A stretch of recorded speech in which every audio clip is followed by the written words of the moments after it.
வணக்கம். நிலையாமை அதிகாரத்தின் 7வது குறளை நாம் பார்க்க இருக்கிறோம்.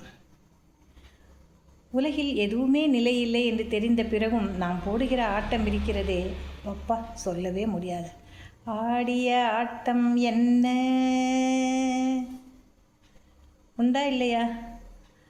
அடங்குறமா இல்லையே. எல்லாம் தெரியுது, இது நிலைக்காதுன்னு தெரியுது. இருந்தாலும் நாம் பகை உணர்வை வளர்த்து கொள்கிறோம். செல்வம் சேர்க்க வேண்டுமே என்ற பேராவலை சேர்த்து கொள்கிறோம்.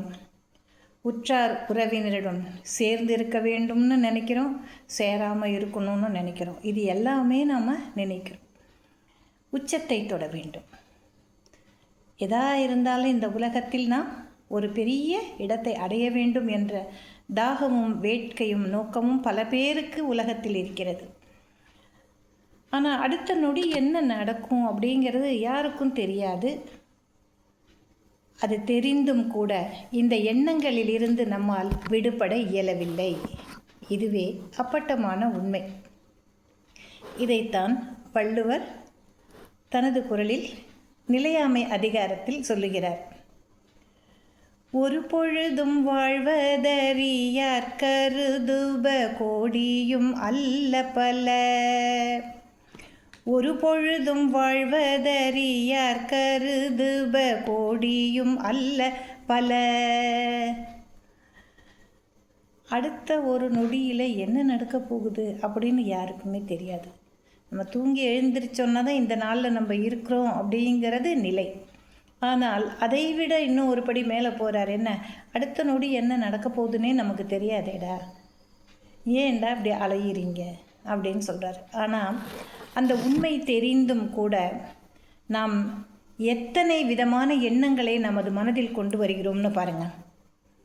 அடுத்தவனுக்கு நல்லது செய்யலாமா, கெட்டது செய்யலாமா, அவன் நமக்கு நன்மை செய்தானா தீமை செய்தானா, டிட் ஃபார் டேட் அதை நம்ம செய்யலாமா, நம்ம வீடு மிகப்பெரிய வீடாக அரண்மனை போல் கட்டலாமா, அல்லது நகைகளை வாங்கி குவிப்போமா, அல்லது நோட்டு கட்டைகளாக அடுக்கி வைப்போமா, செல்வத்தில் ஓஹோ என செல்லுவோமா, அல்லது வேறு வகையில் நாம் புகழ் அடையலாமா.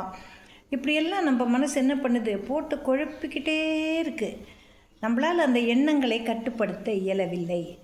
ஏன்னா இந்த எண்ணங்கள் வர ஆரம்பிச்சிருச்சுன்னு வச்சுக்கோங்க, அது ஒரு செயின் ரியாக்ஷன். ஒரு இடத்துல கூட அது நிற்காது, தூக்கமே வராது. ஏன்னா அந்த எண்ணங்கள் அந்த பாடுபடுத்தும். அத்தனை எண்ணங்களையும் எண்ணிக்கொண்டே இருக்கிறாயே, கோடிக்கணக்கான எண்ணங்களை எண்ணுகிறாயே மனிதா, அடுத்த நொடி நீயே இருப்பியா இல்லையான்னு தெரியாதே. ஆனால் இவ்வளவு நினைக்கிறியே, இதுதான் நிலையாமை. இதை புரிந்து கொள், ஏற்றுக்கொள் என்று வள்ளுவர் கூறுகிறார். அந்த குறளை மீண்டும் நாம் காணலாம். ஒரு பொழுதும் வாழ்வதறியார் கருதுப கோடியும் அல்ல பிற. எவ்வளோ அழகாக இருக்கு பாருங்க. இதெல்லாம் வாழ்வியல் பாடங்கள். நாம் மனதில் நிலை நிறுத்தி கொள்ள வேண்டும். செயல்படுத்துறதுங்கிறது அப்புறம்தான். ஆனால் இந்த உண்மைகளை நாம் புரிந்து தெரிந்து நடந்து கொள்ள வேண்டும் என்பதே நோக்கம். நன்றி. அடுத்த குறளில் மீண்டும் நாம் சந்திக்கலாம்.